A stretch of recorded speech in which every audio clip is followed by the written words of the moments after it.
Now that we understand the behavior of converging and diverging lenses, let's explore how they form images.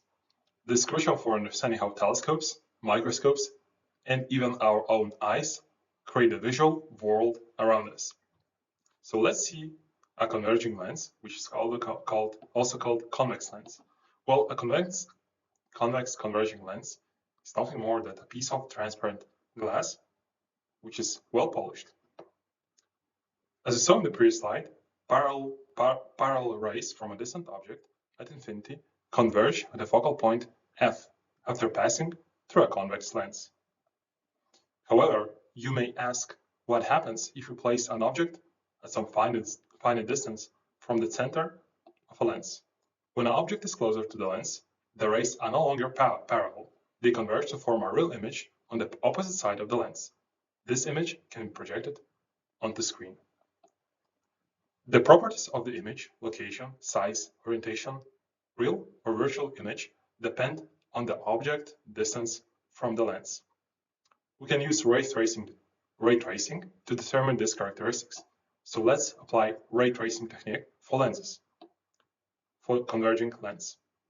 Just like with mirrors, we use three principal rays for lens tracing.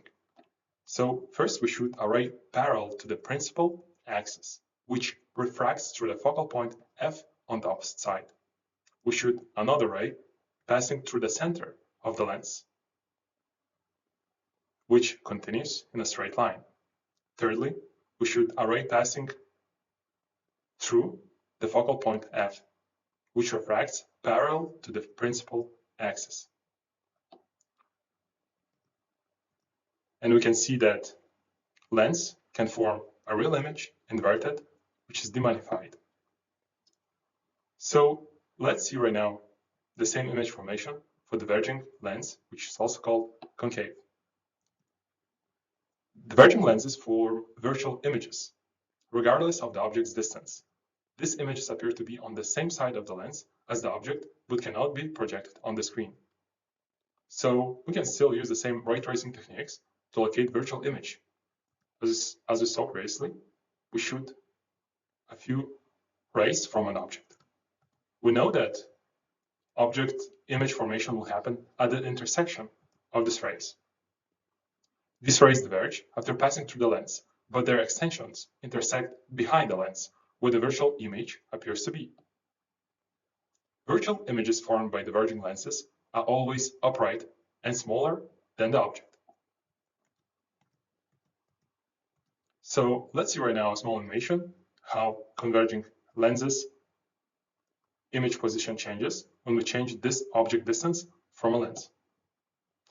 As you can see here, initially when we place decreasing the distance from the lens pushes the image further to the right from the lens. However, when the object becomes very close to the lens, image appears on the right side of the lens. You can see, however, the situation is a bit different for a diverging lens, as its formed image always remains on the right side of the lens.